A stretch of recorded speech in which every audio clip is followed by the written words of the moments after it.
When I was a kid, the disaster we worried about most was a nuclear war. That's why we had a barrel like this down in our basement filled with cans of food and water. When the nuclear attack came, we were supposed to go downstairs, hunker down, and eat out of that barrel. Today, the greatest risk of global catastrophe doesn't look like this. Instead, it looks like this. If anything kills over 10 million people in the next few decades, it's most likely to be a highly infectious virus rather than a war. Not missiles, but microbes. Now, part of the reason for this is that we have invested a huge amount in nuclear deterrence. But we've actually invested very little in a system to stop an epidemic. We're not ready for the next epidemic.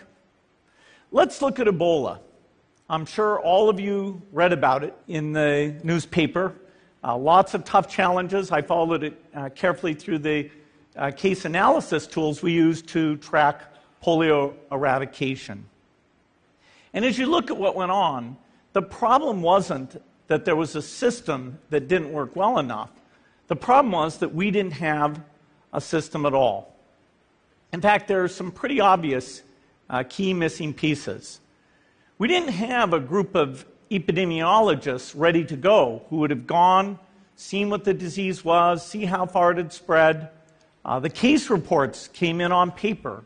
It was very delayed before they were put online, and they were extremely inaccurate. We didn't have a medical team ready to go. We didn't have a way of preparing people. Now, Médecins Sans Frontières did a great job orchestrating volunteers, but even so, we were far slower than we should have been getting the thousands of workers into these countries. And a large epidemic would require us to have hundreds of thousands of workers.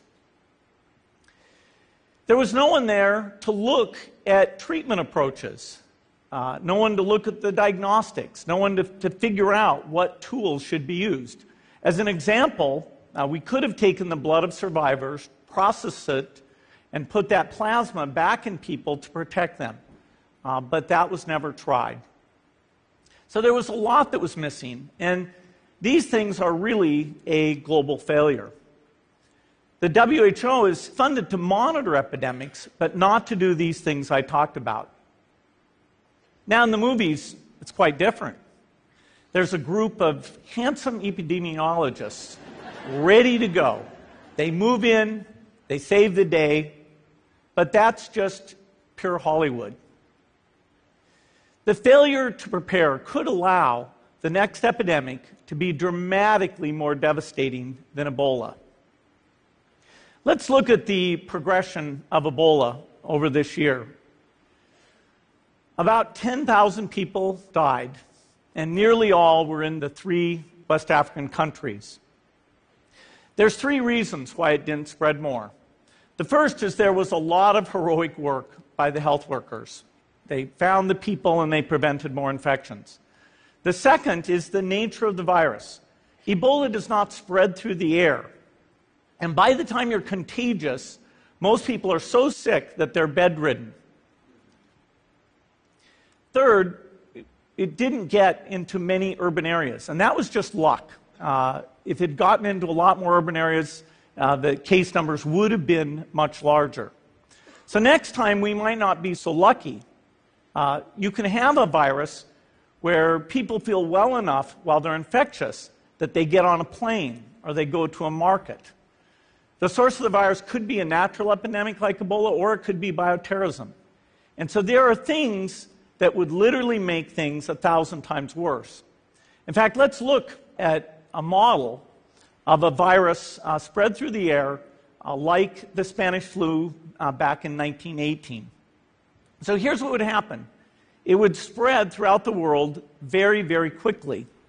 And you can see there's over 30 million people die from that epidemic. So this is a serious problem. We should be concerned. But in fact, we can build a really good response system. We have the benefits of all the science and technology that we talk about here. We've got cell phones to get information from the public and get information out to them. We have satellite maps where we can see where people are and where they're moving. We have advances in biology that should dramatically change the turnaround time to look at a pathogen and be able to make drugs and vaccines that fit for that pathogen. So we can have tools, but those tools need to be put into an overall global health system, and we need preparedness. The best lessons, I think, on how to get prepared are, again, what we do for war. For soldiers, we have full-time waiting to go. We have reserves that can scale us up to large numbers. NATO has a mobile unit that can deploy very rapidly. NATO does a lot of war games to check, are people well trained? Do they understand about fuel and logistics and the same radio frequencies? So they are absolutely ready to go. So those are the kinds of things we need to deal with an epidemic. What are the key pieces? First is we need strong health systems in poor countries. That's where mothers can give birth safely, kids can get all their vaccines, but also where we'll see the outbreak very early on. We need a medical reserve corps. Lots of people who've got the training and background who are ready to go with the expertise. And then we need to pair those medical people with the military, taking advantage of the military's ability to move fast, do logistics, and secure areas.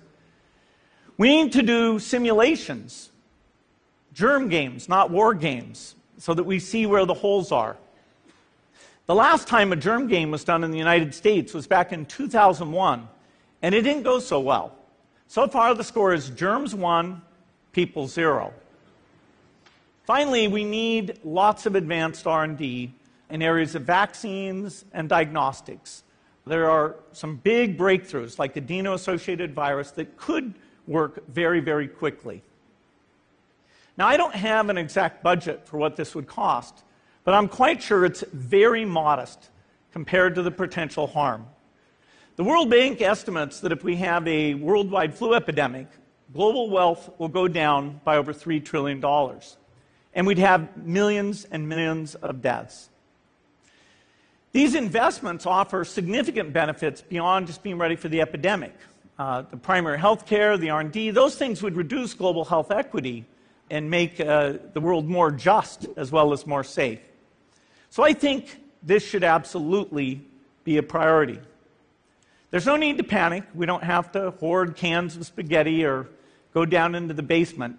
But we need to get going because time is not on our side.